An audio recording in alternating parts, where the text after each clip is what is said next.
नमस्कार मंडळी, तुम्हा सर्वांचं नवीन एका व्हिडिओमध्ये खूप खूप स्वागत आहे. नेहमी आपण अळूच्या पानापासून अळूवडीच करतो, पण आज एकदम नवीन अशी रेसिपी घेऊन आले अळूच्या पानाची बरं का. आता ही नेमकी काय असेल पाहण्यासाठी व्हिडिओ मात्र कुठे स्किप न करता शेवटपर्यंत बघा. चला तर सुरुवात करूया. सुरुवातीला पॅनमध्ये अर्धी पळी इतकं तेल घातलं आहे, 2 चमच इतके ना तीळ घातलेले आहेत बरं का. आता हे तीळ का नाही हलके परतून घ्यायचे, आपल्याला चांगले तडतड तीळ उडूसपर्यंत आपण परतून घेणार आहोत बरं का. बघा तीळ असे उडायला लागले की ह्याच्यामध्ये 1 वाटी इतकं सुकं खोबरं खिसलेलं घेतलेलं आहे, ते घालून घेतलं. हलकं नाही हे खोबरं आपल्याला भाजून घ्यायचं आहे.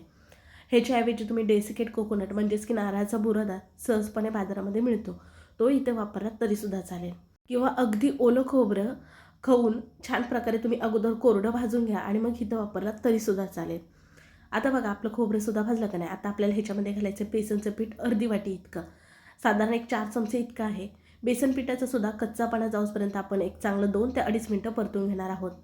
बघा अगोदर रंग कसा होता आणि आता हलका तांबूस रंग झाला का नाही, इतपत आपल्याला भाजून घ्यायचं आहे बेसन पिठाचा कच्चापणा पूर्णपणे जाऊसपर्यंत. आता ह्याच्यामध्ये आपण काही मसाले घालूयात. ते म्हणजे बघा अर्धा चमच इतकं लाल तिखट घातलेलं आहे, अर्धा चमच इतकी धना पावडर घातलेली आहे, त्याचबरोबर थोडीशी हळद, 1 पाव चमच इतकी, थोडंसंच ओवा पाव चमच इतका हातावरती ना चोळून घालायचं आहे आपल्याला अशा प्रकारे. आणि आता आपण हे परतून घेणार आहोत. बाकीचे मसाले आपण घालणार आहोत, पण नंतर पुढे तुम्हाला दाखवतेच कुठे वापरायचे. आता हे सर्व छान प्रकारे परतून घेणार आहोत. सगळं परतत असताना ना गॅस मात्र हा बारीकच ठेवायचा आहे बघा, कुठेही फास्ट करायचं नाही, नाहीतर हे लगेच भाजले जातील, करपतील, मग चव तितकी हवी तशी येत नाही. त्यामुळे मंद बारीक गॅसवरती हे छान खरपूस असे सुगंध उठूसपर्यंत भाजायचे. आता गॅस बंद करून घ्यायचा आहे आणि तयार मसाला ना आपण एका भांड्यामध्ये काढून घेऊयात. तुम्हाला बघा आत्तापर्यंत आपण कुठली रेसिपी करत आहोत हे नव्हतं सांगितलं, तर आजची रेसिपी एकदम नवीन आहे बघा. ते म्हणजे आज आपण करत आहोत अळूच्या पानांची पोटली. आहे का नाही एकदम रेसिपी नवीन. आता बघा ह्या मसाल्यामध्ये आपल्याला घालायचे 2 चमच इतकं भाजलेलं शेंगदाण्याचं कूट, अर्धा चमच इतकं आमचूर पावडर वापरलेलं आहे, अगदी चाट मसालासुद्धा वापरू शकता. चवीसाठी मीठ घातलेलं आहे, पाव चमचला थोडंसं जास्त आहे बघा, आणि भरपूर अशी बारीक चिरलेली कोथिंबीर. आता हे सर्व मिसळून घेऊयात. आता चव बॅलन्स करण्यासाठी ना इथं आपण वापरणार आहोत अर्धा चमच इतकी साखर वापरलेली आहे. अगदी तुम्ही गूळ पावडर वापरलात ना तरीसुद्धा चालेल. इथं तुम्ही जिरेची पूड घालू शकता. शिवाय आणखीन तुम्हाला कुठला मसाला घालायचा असेल तो सुद्धा इथे वापरू शकता बघा. सर्व मिसळून झालेलं आहे आणि इथं पोटलीमध्ये जो आपण भरणार आहोत ना, तो आपला इथं मसाला तयार झालेला आहे बरं का. मस्त इथं चटपटीत असा आपला मसाला तयार झाला बघा. म्हणजे आमचूर पावडर, मीठ, लाल तिखट, त्याचबरोबर साखर वापरली आपण, त्याच्यामुळे छान चव येते या मसाल्याची. आता आपल्याला लागणार आहेत अळूची पानं, कारण अळूच्या पानांची पोटली करत आहोत आपण त्याच्यासाठी. तर इथं मी 3 अळूची पानं घेतली, स्वच्छ अशी धुवून घेतलीत बघा. अळूच्या पानाचा जो देठ आहे ना तो काढून बाजूला ठेवला आहे, आणि पाठीमागे ज्या शेरा आहेत का नाही त्या आपण हलक्या हलक्या काढून घेणार आहोत बरं का. आणि बेलनं फिरवून घेणार आहोत. अति जास्त फिरवायचं नाही बेलनं ह्याच्यावरती, नाहीतर ना पान फाटलं जाईल, ह्याची मात्र काळजी घ्यायची आहे. पण आपल्याला हे पान मात्र बेलण्याने लाटूनच घ्यायचं आहे बरं का, कारण आपण पोटली करत असल्यामुळे आकार छान यावा ना ह्याच्यासाठी ना लाटून घ्यायचं आहे. म्हणजे ह्या शेरा नरम होतात, मग आपल्याला पाहिजे तसं ना आकार देता येतो. त्याचबरोबर ही पानं वळलीसुद्धा जातात. आता बघा एका अळूच्या पानाचे ना 4 भाग केलेत आणि इथं मी कापून घेत आहे बरं का. जे जाड जाड शिरा वाटतात त्या काढून घ्यायच्यात बरं का आपल्याला. पण बघा अळूच्या पानामध्ये सुद्धा ना 2 प्रकार असतात, एकतर पातळ पानं असतात आणि एकतर जाड पानं असतात. तर आपल्याला ही जाड असलेली पानं घ्यायची आहेत बरं का, पातळ घ्यायची नाहीत, नाहीतर ना ती लगेच फाटली जातात. म्हणून अळूची पानं घेत असताना ना अशी मोठी मोठीच घ्यायची बघा, म्हणजे जी पानं आहेत ना ती जाड जाड असतात त्यामुळे. आता बघा एका पानाचे 4 भाग असे करून घेतलेले आहेत. आता बाकीचे जे 2 पानं आहेत का नाही त्यांचेसुद्धा असेच भाग करून घेणार आहे. आणि जो अळूच्या पानाचा देठ आहे ना तो आपल्याला वापरायचा आहे, टाकून द्यायचा नाही. पुढे कुठे वापरायचा सांगते. बाकीच्या पानांचे सुद्धा ना असे छान शेरा काढून ना असे चौकोनी कापून घेतलेत बघा. आता तुम्हाला सांगितलं होतं देठ कुठं वापरायचे. आता बघा देठाच्या वरची जी साल असते ना ती आपल्याला अशी काढून घ्यायची बरं का. आपण पोटली करणार आहोत, मग पोटलीसाठी बांधण्यासाठी ना आपल्याला ह्या सालांचा वापर करायचा आहे, त्याच्यासाठी आपल्याला काढून घ्यायचे आहेत बघा. सहजपणे ही साल निघते, अशी लांब सडक निघते बघा. त्यामुळे सुरुवातीलाच अळू पानं ज्यावेळेस तुम्ही बाजारातून विकत आणा किंवा कुठून काढत असाल, अळूच्या पानांच्या देठा सकटच घ्यायचे आहेत बरं का. आता एका वाटीमध्ये इथं बघा मी चिंच अगोदर भिजत घातली होती, तर इथं चिंचेचं कोळ घेतलेलं आहे, म्हणजेच की चिंचेचं पाणी घेतलेलं आहे. तर बघा जे मला जास्तीचं पान वाटतंय ते मी कापून काढलेलं आहे. आणि आपल्याला ह्या अळूचं पान ना असं उलटं करून घ्यायचं आहे बघा, ज्या बाजूला शेरा असतात की नाही त्या बाजूला. आणि अळूची पानं ही जरा खाजरी असतात की नाही, त्याच्यामुळे ना ह्याला चिंचेचं पाणी लावायचं आहे बरं का. असं बघा इथं व्हिडिओमध्ये तुम्हाला दाखवल्याप्रमाणे. आणि आता आपल्याला जो मसाला केलेला होता ना तो ह्याच्यावरती घालून घ्यायचा आहे. भरपूर असा घालायचा, तर इथं बघा साधारण मी 1 चमचवर इतका घालत आहे. आणि आता बघा जसा पुरणपोळीचा उंडा कसा करतो आपण तसा करायचा आहे. बघा इथे व्हिडिओमध्ये दाखवल्याप्रमाणे सगळं असं एका ठिकाणी घ्यायचं आहे आणि इथं बांधून घ्यायचं, जसं आपण गाठोडं बांधतो का नाही तसं.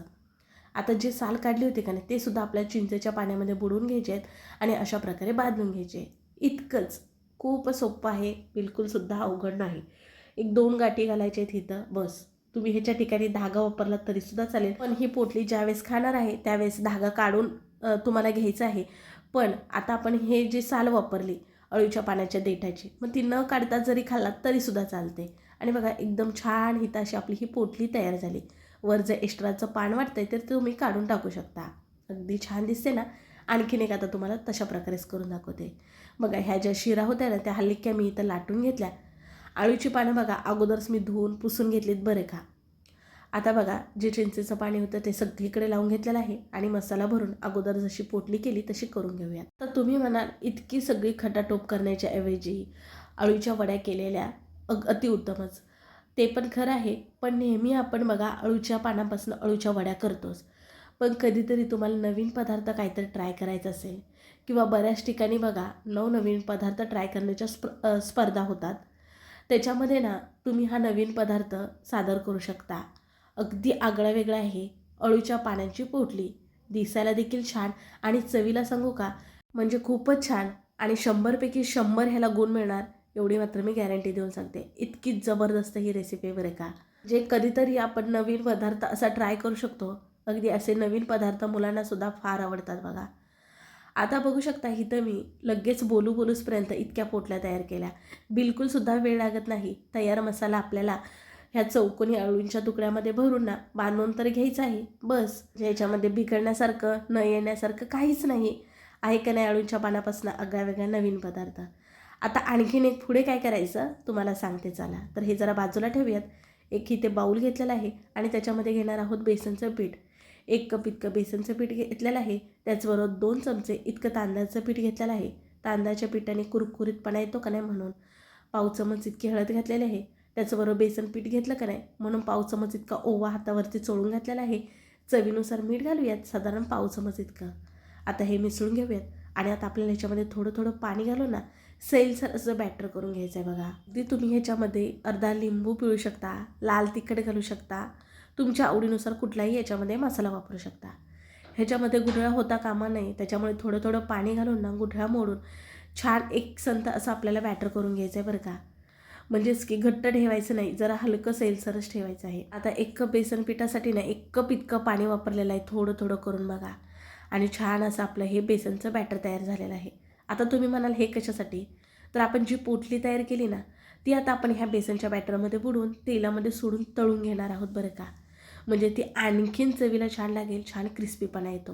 म्हणजे ह्या पोटलीच्या वरती ना असं एक कोटिंग, एक थर यायला हवा बेसनचा, म्हणजे आणखीनच खायला छान भारी चव येते. तर गॅसवरती तेल कढईमध्ये मी अगोदरच गरम करायला ठेवलं होतं. आता एक करून पोटली सोडूया. तर एका वेळेस इथं मी 2च पोटल्या सोडते बघा, म्हणजे जागासुद्धा कढईमध्ये कमी आहे का नाही म्हणून. आता मस्त आपण हलका सोनेरी रंग येऊसपर्यंत तळून घेऊयात. अगोदर बघा अळूच्या पानापासून ना मी वेगवेगळे व्हिडिओ तुमच्यासोबत शेअर केलेले आहेत. जसं की अळूच्या पानांना बेसनचं पीठ न लावता अळूची पानं बारीक चिरून त्याच्यापासून आपण वड्या केल्या थापून, अळूच्या पानाचा रोल न करता वड्या केल्या, त्याचबरोबर अळूच्या पानाचे आपण रोल करून वड्या केल्या, त्याचबरोबर अळूच्या पानाचे आपण पकोडे केले आणि आज आपण केलेले आहेत अळूच्या पानाची पोतली. छान प्रकारे सोनेरी रंगपर्यंत तळून घेतलेत. आता तेलाबाहेर काढलेत आणि आता पुन्हा दुसरी बॅच सोडत आहे. सेम ह्या पद्धतीनेच बघा ह्या बेसनच्या बॅटरमध्ये घोळून तेलामध्ये सोडायचे आहेत. आता तुम्हाला वाटेल जर हे सुटलं तर तेलामधला सगळा मसाला होईल, तर बिलकुलसुद्धा तेलामध्ये एकही सुटत नाही. तुम्ही जर अळूच्या पानाच्या देठांपासून बांधला ना तर, आणि अळूची पानं ही जाड होती त्याच्यामुळे तिथूनसुद्धा फाटत नाही. शिवाय वरून ह्याला बेसनचं कोटिंग आल्यामुळे ना तिथूनसुद्धा फाटत नाही. त्याच्यामुळे ही काळजी तर सोडा. आता बाकीची सर्व पोटली ना बघा इथं मी फ्राय करून म्हणजेच की तळून घेतलेत हलका रंग सोनेरी येऊसपर्यंत. आणि वाव बघू शकता काय छान दिसतात. अगदी घरी पाहुणे येणार असेल, नवीन तुम्हाला काहीतरी पदार्थ करायचा असेल तर नक्कीच हा पदार्थ सर्व करू शकता एक ताटामध्ये. खरंच खूप खायला भन्नाट एक नंबर लागतो बरं का. खास करून ह्याचा मसाला आहे ना, ह्याच्या आतमध्ये भरलेला तो जबरदस्त लागतो बघा. आता तुम्हाला इथं मी एक मोडून दाखवते. खरंच कोणाला खायला दिलात ना तर तुमचं कौतुक केल्याशिवाय राहणार नाहीत. इतका छान जबरदस्त होतो बरं का. वाव, बघू शकता आतमधून भरभरून आपण मसाला भरलेला आहे. मग कशी वाटली ही नवीन रेसिपी अळूची नक्की कमेंटमध्ये सांगा. व्हिडिओ जरा सुद्धा आवडला तर पटकन एक लाईक ठोका. व्हिडिओ शेअर करा तुमच्या मित्रमैत्रिणी परिवारामध्ये, म्हणजे ते सुद्धा करून पाहतील. आणि हो, असेच नवनवीन व्हिडिओ पाहण्यासाठी चॅनलला सबस्क्राईब करा. चला पुन्हा भेटू अशा नवीन एका रेसिपीमध्ये. तोपर्यंत बाय.